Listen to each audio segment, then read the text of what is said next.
पहले नहीं सुनी जा रही थी वो आज सब लगी, और बहुत सारे कंपैशनेट लोगों ने और बार के बहुत महत्वपूर्ण वकीलों ने आज प्रतिभाग किया इस हियरिंग में।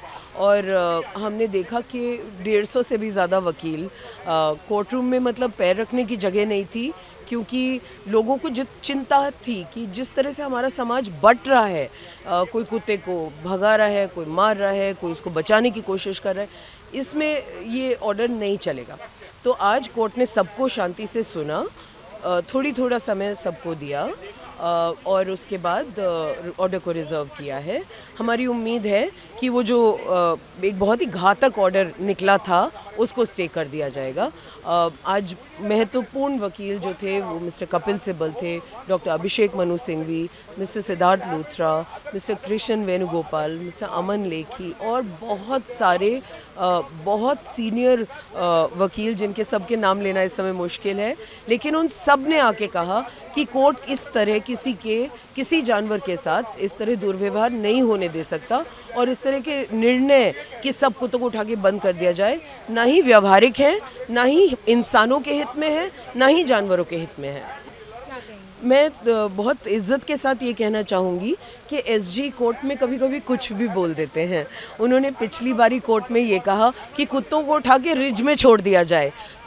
इतने बड़े वकील हैं, देश के सबसे बड़े वकील हैं, उनको पता होना चाहिए कि रिज के एरिया का इकोसिस्टम फ्रेजाइल है, वहाँ पे नियम कानून लगते हैं। उन्होंने ऐसे ही कोर्ट के सामने, देश के सबसे बड़े कोर्ट के सामने कह दिया कुत्तों को उठा के रिज में फेंक देते हैं।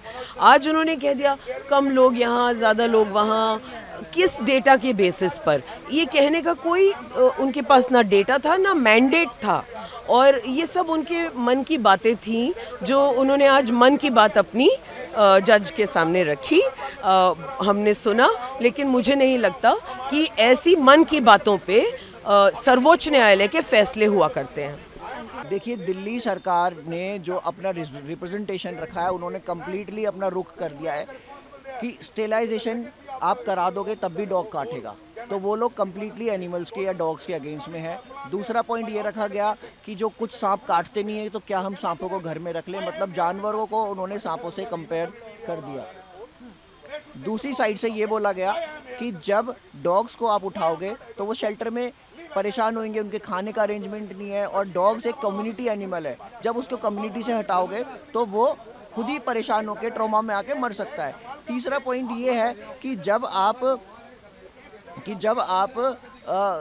एबीसी का रूल का उल्लंघन कर रहे हो और पीसी एक्ट का उल्लंघन कर रहे हो, तो इस ऑर्डर को, जो अर्लियर ऑर्डर था, उसको स्टे दिया जाए। जी, तो एक ये भी बात कही गई एसजी के द्वारा कि दो पहलू हैं इस स्टोरी के। एक तो वो है हु लव डॉग एंड जो अगेंस्ट है, और दूसरे साइलेंट सफरर कहा गया कि जो साइलेंट सफरर है। देखिए, इस साइलेंट सफरर में जब भी हम, पहली बात तो मैं मेंशन करूंगा, जब भी हम डॉग का वैक्सीनेशन लगाने जाते हैं, हॉस्पिटल्स में जाते हैं, और वो जो कार्ड बनता है वैक्सीनेशन का, उसमें ये नहीं पूछा जाता कि भाई किसने काटा, उसमें बस डॉग बाइट दिया जाता है। चाहे वो बिल्ली काटे, चूहा काटे, मंकी काटे, इवन आपके घर का कुत्ता भी काटेगा तो उसमें भी डॉग का ही नाम आएगा। उसमें ये मेंशन नहीं किया जाएगा कि whether it is a pet animal और अ स्ट्रे एनिमल। मेजॉरिटी जो केसेस हैं वो पेट ऑनर के डॉग्स ही उनको काटते हैं। स्ट्रे डॉग का बहुत ही कम चांस होता है जो स्ट्रे डॉग काटें, अनटिल और अनलेस उनको वैक्सीन किया जाए, उनको स्टेलाइज किया जाए, तो वो अपने आप ही शांत हो जाता है। तो अभी ऑर्डर रिजर्व कर दिया गया, कब तक हम एक्सपेक्ट कर सकते हैं ऑर्डर आने का, और क्या उम्मीद है? देखिए, ऑर्डर तो कम्प्लीटली रिजर्व कर दिया गया है, शायद इंडिपेंडेंस डे भी है, उस वजह से भी हो सकता है, या कोर्ट की कोई भी अपनी लिमिटेशंस हो सकती है। 2-3 दिन, 4 दिन शायद हो सकता है, क्योंकि जो प्रीवियस ऑर्डर आया था वो भी 3-4 दिन के बाद ही पब्लिकली आया। क्या एक्सपेक्टेशन है आपकी कि क्या ऑर्डर हो सकता है? कोई भी एक्सपेक्टेशन नहीं है, हम लोग बस अपनी कोशिश कर रहे हैं। ऑनरेबल कोर्ट को हम लोगों ने अप्रोच किया कि जो भी डिसीज़न लिया जाए, ऑलरेडी जो 2023 के जो रूल्स हैं एबीसी के, पीसी एक्ट है, और एक ह्यूमन तरीके से लिया जाए।